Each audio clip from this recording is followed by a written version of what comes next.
Well, you coming? Where?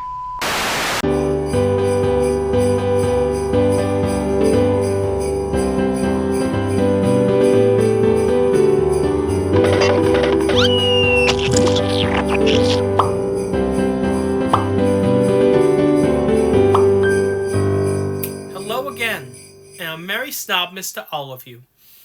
This year, to celebrate 5 years of Snobmas, I decided that we should do a nice, simple review. Sadly, Tommy isn't here. He's on vacation, probably drinking the finest hot chocolate in the world. Did somebody say hot chocolate? Ooh, this looks nice.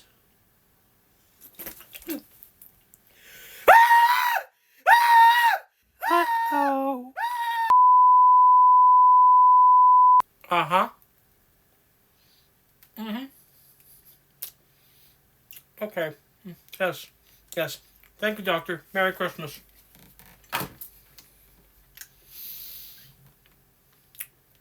So, now that I know I can still have children, let's review The Polar Express. The Polar Express is a Christmas film I hold near and dear to my heart. I'm honestly surprised it's taken me this long to talk about it. It's one of the few movies I've seen in theaters multiple times, seeing it a total of 3 times. Once it came out on DVD, my father bought it for multiple members of our family. It's a film my parents and I still watch at Christmas time. We actually have it multiple times, including the 3D version and my latest purchase of the 4K Blu-ray. That's how much I love this film.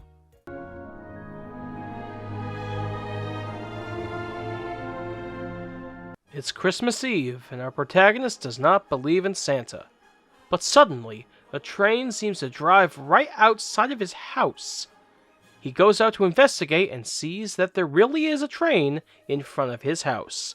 He approaches the conductor, who tells our hero that the train is the Polar Express. After initially refusing to get on, our hero changes his mind and gets on the train. Once on said train, the main character meets some other kids. There's also a big song and dance about hot chocolate. Oh, and our main character meets a magical drifter. Question is, will our hero believe in Santa again? Will the drifter's black magic ever be explained? Why are Aerosmith in this film? Actually, a better question would be, what is Nick doing right now?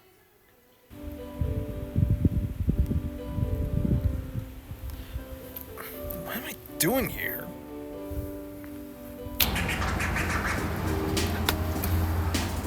How did I get here? Well, let it roll.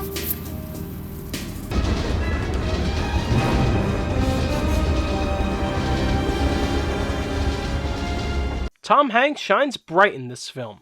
Throughout, he plays 4 huge parts. Hero Boy's dad, the Polar Express's conductor, the magical drifter, and a 4th role that I will not spoil. He is fantastic in all these parts. Each character carries themselves differently and have distinct voices. Let me remind you, we are on a very tight schedule. And I've never been late before, and I am certainly not going to be late tonight. Problem solved. All ahead, slow. Wait, looky here. Well, this is an official, authentic, genuine ticket to ride. When I say jump,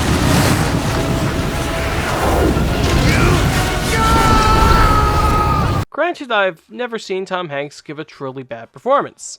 The closest I've seen is when he played Carl Parker in Baz Luhrmann's Elvis. Mrs. Presley, your son has a unique gift. It's as though he has the strength of 2 men inside of him. Can't move with one of these. and that is the point. Mr. Allen agreed only as long as there is no wiggling of those hips. Which reminds me, Austin Butler sold me on his portrayal of Elvis. What are they hollering at? The wiggle. The what? Them girls won't see you wiggle. Move, man. You're looking for trouble? No. You came to the right place.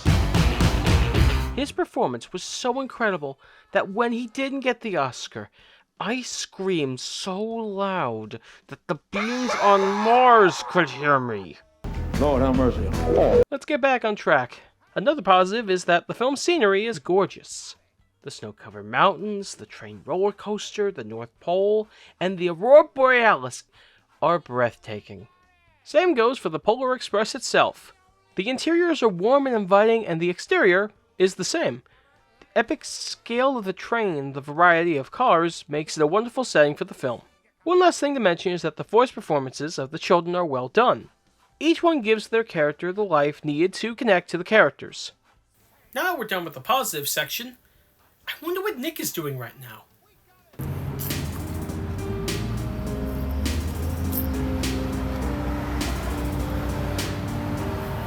Holy peppermint!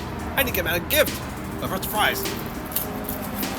He calls it, re-bicycling, something like that. This is a very minor point, but there is a small part of me that wants our main character to have a name, like Tom or Chris. Technically, he is named Hero Boy, but honestly, it doesn't really matter that he doesn't have a name. Fight Club is a great example of a film with a nameless protagonist. This is the closest thing to a negative I have, though there is one thing I'm sure some people will find negative, and that has to do with the animation style. But to me, that's for...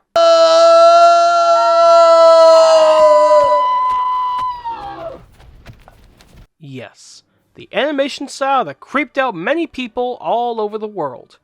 While it doesn't freak me out, I can understand why it freaks others out. Everything looks realistic, but not realistic enough.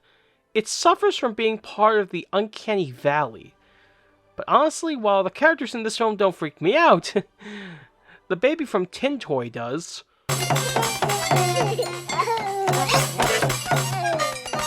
The only thing that scares me more is Wormy from SpongeBob. If you know, you know. And you know what? Put Elf Steven Tyler on the list as well. Who thought this character was a good idea?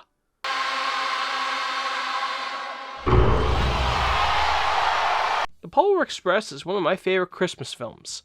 While I can see how its animation can affect some, it doesn't do the same to me. While I sometimes wish our lead had a name, him being nameless is not a big problem, especially since all the good stuff is as good as it is. From Tom Hanks and his many characters and the vocal performances of the kids, to the film's beautiful scenery and train. This film is a holiday classic for me. Thank you all for watching. I'll see you next year. But right now I gotta go. Whoa. Hey, where are you going? Oh, I'm just going out to the movies with some old friends. See you later. I just hope Nick is having a good Christmas.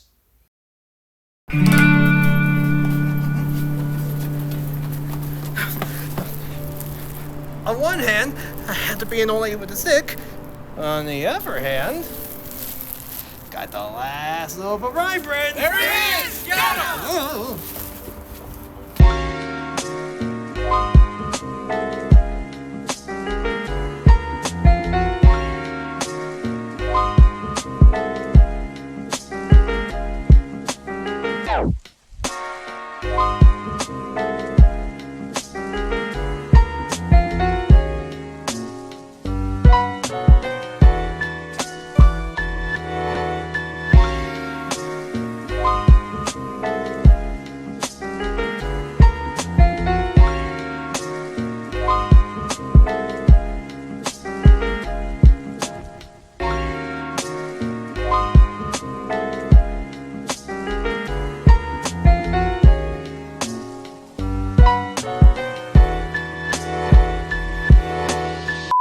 Am I the only one who thinks about security? I love gold.